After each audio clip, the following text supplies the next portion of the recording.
ಡಿಕೆಶಿ ಸರ್ಕಾರದ ವಿರುದ್ಧ ದೋಸ್ತಿ ಪಡೆಗಳು ಬಿಡದಿ ಟೌನ್ಶಿಪ್ ಅನ್ನ ಅಸ್ತ್ರವಾಗಿ ಪರಿಗಣಿಸಿವೆ. ಬೈರಮಂಗಲದಿಂದ ಬೆಂಗಳೂರಿಗೆ ಬೃಹತ್ ಪಾದಯಾತ್ರೆಯನ್ನ ನಡೆಸ್ತಾ ಇದೆ. ಸದ್ಯಕ್ಕೆ ಊಟದ ಬಿಡುವಿನ ಬಳಿಕ ಮತ್ತೆ ಇದೀಗ ಪಾದಯಾತ್ರೆ ಪ್ರಾರಂಭವಾಗಿದೆ.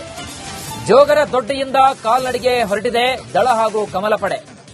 ಜಿಟಿ ಮಳೆಯ ನಡುವೆಯೂ ಕೂಡ ಮುಂದುವರಿತಾ ಇದೆ ಪಾದಯಾತ್ರೆ. ಬೈರಮಂಗಲ, ತಿಮ್ಮೇಗೌಡನ ದೊಡ್ಡಿ, ರಸಬಾವತಿಪುರ, ಅಬ್ಬನ ಕುಪ್ಪಿಯಲ್ಲಿ ಬಹಿರಂಗ ಸಭೆಯನ್ನ ನಡೆಸಲಿಕ್ಕೆ ಕೂಡ ಎಲ್ಲ ರೀತಿಯಾದಂತಹ ಪ್ಲಾನ್ ಮಾಡಿಕೊಳ್ಳಲಾಗ್ತಾ ಇದೆ. ಸರ್ಕಾರದ ವಿರುದ್ಧ ಈ ಒಂದು ಸ್ಥಳದಲ್ಲಿ ಹಿಗ್ಗಾಮುಗ್ಗಾ ವಾಗ್ದಾಳಿ ನಡೆಸುವಂತಹ ಸಾಧ್ಯತೆ ಕೂಡ ಇದೆ. ಮೊದಲನೇ ದಿನ 9 ಕಿಲೋಮೀಟರ್ ನಡೆಯಲಿರುವಂತಹ ಪಾದಯಾತ್ರೆ ಒಂದು ಯೋಜನೆಯನ್ನು ಹಾಕೊಂಡಿದ್ದು 9 ಕಿಲೋಮೀಟರ್ ಪೈಕಿ ಈಗಾಗಲೇ 5 ಕಿಲೋಮೀಟರ್ ಅನ್ನ ಪಾದಯಾತ್ರೆ ನಡೆಸುವ ಮುಖಾಂತರ ಸಂಪೂರ್ಣವಾಗಿ ಪೂರ್ಣಗೊಳಿಸಿದ್ದಾರೆ. ನಾವು ನೋಡ್ತಾ ಇರೋ ದೃಶ್ಯಾವಳಿಗಳಲ್ಲಿ ಜಿಟಿ ಮಳೆಯ ನಡುವೆ ಕೂಡ, ಮಳೆ ಬಿಸಿಲು ಎನ್ನದೇ ಕೂಡ ಕಮಲ ಮತ್ತು ದಳದ ಪಡೆಗಳು ಎರಡೂ ಕೂಡ ಜಂಟಿಯಾಗಿ ಇದೀಗ ಸರ್ಕಾರದ ವಿರುದ್ಧ ತಮ್ಮ ಬಿಡದಿ ಟೌನ್ಶಿಪ್ ವಿಚಾರಕ್ಕೆ ಸಂಬಂಧಪಟ್ಟಂತೆ ಇವತ್ತು ಜೆಡಿಎಸ್ ಮತ್ತು ಬಿಜೆಪಿ ಮೈತ್ರಿಯಾಗಿ ಬಹಳ ದೊಡ್ಡ ಮಟ್ಟದಲ್ಲಿ ಬೃಹತ್ ಪಾದಯಾತ್ರೆಯನ್ನು ಕೈಗೊಂಡಿದ್ದಾರೆ. ಈಗಾಗಲೇ ಸಾವಿರಾರು ಸಂಖ್ಯೆಯಲ್ಲಿ ಮಹಿಳೆಯರು ಕೂಡ ಈ ಪಾದಯಾತ್ರೆಯಲ್ಲಿ ಪಾಲ್ಗೊಂಡಿರೋದು. ನನ್ನ ಜೊತೆ ಇದ್ದಾರೆ ಮಹಿಳೆಯರು, ಮಾತಾಡ್ತಾ ಹೋಗ್ತೀನಿ. ಡಿ.ಕೆ. ಶಿವಕುಮಾರ್ ಅವರೇ ಬಂದಿದ್ದಾರೆ.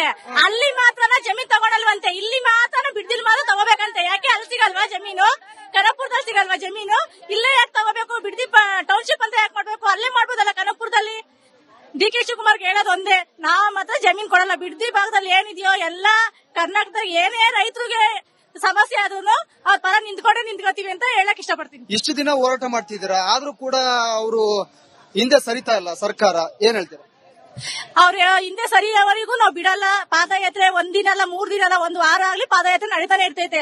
ಅವ್ರು ವಾಪಸ್ ತಗೋಣವರೆಗೂ ನಾವು ಪಾದಯಾತ್ರೆ ನಿಲ್ಸಲ್ಲ. ಅವ್ರ ಭೂಮಿ ನಿಮ್ದು ಸ್ವಾಧೀನ ಪಡಿಸ್ಕೊಂಡ್ರೆ ಏನ್ ಮಾಡ್ತೀರಾ? ಮುಂದೆ ಏನ್ ಮಾಡ್ತೀರಾ?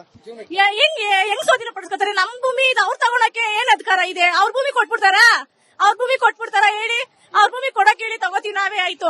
ಈಗ ಕೆಲವರು ಒಪ್ಪಿದಾರಂತ ಹೇಳ್ತಿದ್ದಾರೆ, ಹಾಗಾಗಿ ಹೇಳ್ತಾ ಇರೋದು. ಯಾರು ಒಪ್ಪಿಲ್ಲ ಸರ್. ಒಪ್ಪಿರೋದು ಅವ್ರವ್ರು ಒಪ್ಪಿದಾರೇನೋ ಗೊತ್ತಿಲ್ಲ, ನಾವ್ಯಾರು ಒಪ್ಪಿಲ್ಲ.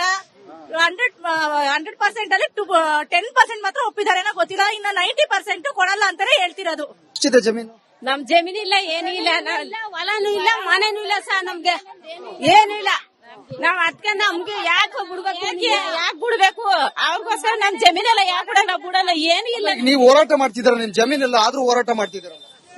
ಇನ್ನೇನ್ ಮಾಡೋದು? ನಮ್ಗಿಂತ ಬೇರೆ ಬೇಕೇ ಬೇಕು ತಾನೆ. ಅದಕ್ಕೋಸ್ಕರ ನಾವು ಕೂಲಿ ಮಾಡ್ಕೊಂಡಿದ್ರು ಹೋರಾಟ ಮಾಡ್ಬೇಕು. ನಾವು ಅಷ್ಟೇ ನೀವು ಬಂದು ನಮ್ಗೆ ಜಾಗ ಕೊಡಿಸ್ಬೇಕು. ಜಮೀನಿಲ್ಲ, ಏನೂ ಇಲ್ಲ. ಫುಲ್ ಫ್ಯಾಮಿಲಿ ಎಲ್ಲ ಒಂದೇ ಮನೇಲಿ ಇದ್ದೀವಿ. ಮನೇನಿಲ್ಲ, ಜಮೀನಿಲ್ಲ, ಏನಂದ್ರೆ ಇಲ್ಲ. ಕೂಲಿ ಮಾಡ್ಕೊಂಡು ತಿಂತಾ ಇದೀವಿ ಅಷ್ಟೇ. ತುಂಬಾ ಜನ, ಸಾಕಷ್ಟು ಸಂಖ್ಯೆಯಲ್ಲಿ, ಸಾವಿರಾರು ಸಂಖ್ಯೆಯಲ್ಲಿ ಮಹಿಳೆಯರು ಕೂಡ ಇಲ್ಲಿ ಬಂದು ಪಾಲ್ಗೊಂಡಿರೋದು. ಈಗಾಗಲೇ ಬಿಡದಿಗೆ ಇವತ್ತಿನ ಪಾದಯಾತ್ರೆಯನ್ನ ಕೈಗೊಂಡಿರೋದು.